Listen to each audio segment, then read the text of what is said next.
lang. Baka magupit mo yung daliri, ah. Lalagot. Hindi na makakapagsulat yan. Ano? Matigas pala to. Diyan. Alam ko.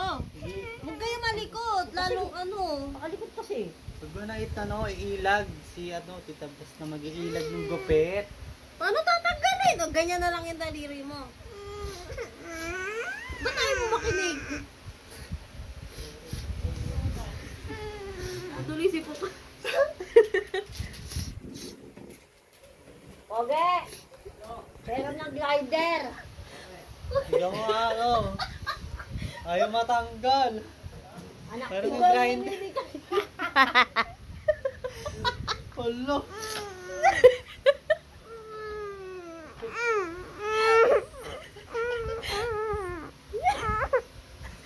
Paano yan? Forever? Forever na lang dyan?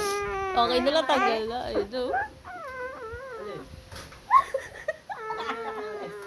Ito. Ano yun? Yan tagal, lagi namin natanggal. Ay, nag-grinder na lang.